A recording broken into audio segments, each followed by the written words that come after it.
Hi, Ralph Carter with FedEx. Enjoyed the panel. I guess my question is to Brad, and it follows on this discussion.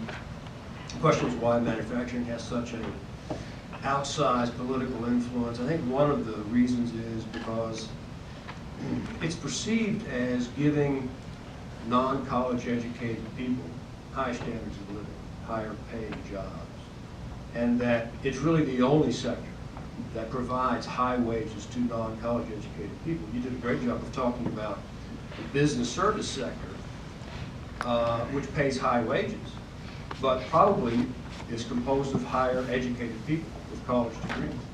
So I think the question is, the political question is, how can the service sector replicate what manufacturing did by providing high-paid jobs for lower educated people, people without college degrees? I think that's the question that I'm asking you. Can it provide that? And how can we make that case to those people in those swing votes who've seen the job losses in the manufacturing sector?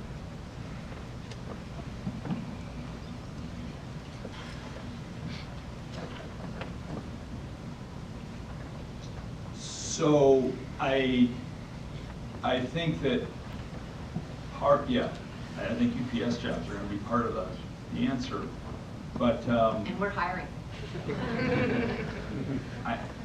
I think that there are, as best as I can reconcile myself, that it's like historical accident. I mean, if you look at these manufacturing industries, the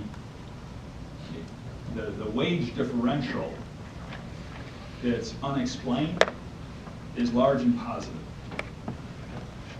So if a labor economist, and I'm not a labor economist, but a labor economist will tell you that these jobs, they provide rents. And it was union membership, historically union membership, that made these manufacturing jobs well paid relative to the observable skills of the worker.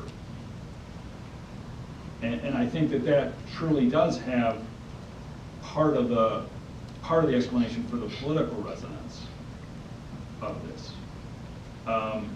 But I think that it's that very fact that these workers were paid well relative to their observable skills that made these jobs vulnerable to companies that hired workers who didn't pay higher wages than the workers' observable skills warranted.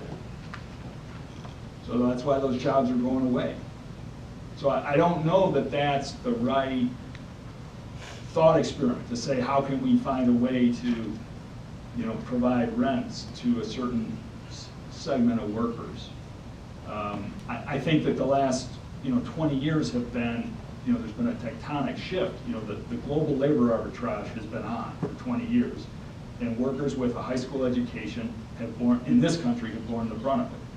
Because now all of a sudden there are a lot more high school educated workers all over the world who are clamoring for work.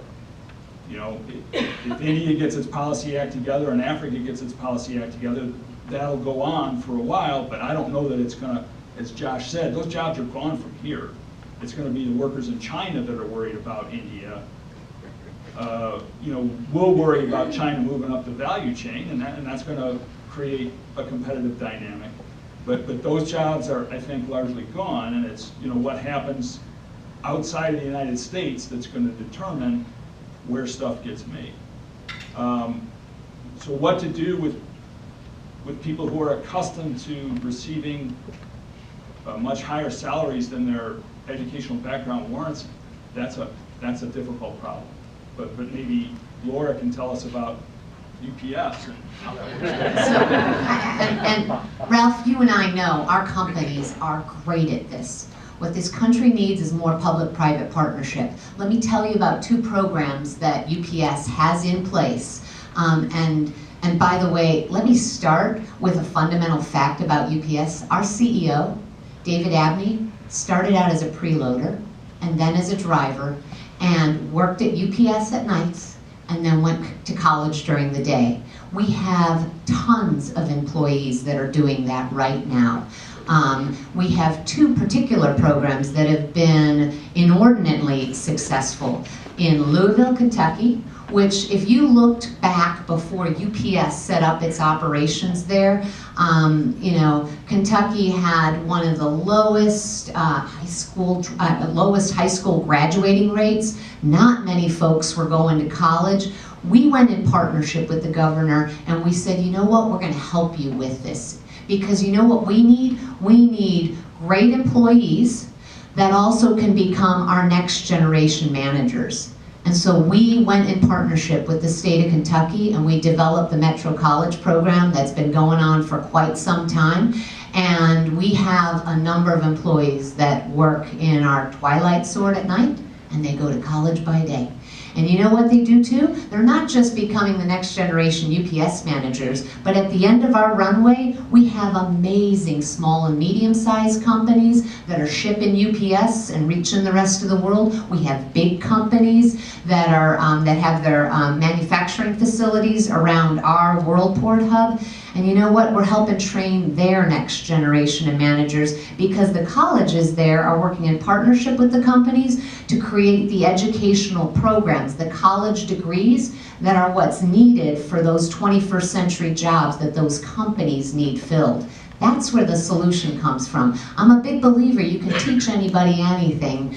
You just got to give them the opportunity to get that education. I'm going to make it really personal, in fact. My husband grew up in Midland, Odessa, Texas, a town that was on the dramatic decline because of the oil bust, and he had zero economic opportunity. You know what he did? He joined the Marine Corps, infantry, zero college degree, zero background. He saw the world, he realized the opportunities, he used the GI Bill, and he's now a software engineer at a company here along the Northern Virginia corridor and is part of that 21st century future by virtue of getting the opportunity of an education. There's lots of ways we can make it work.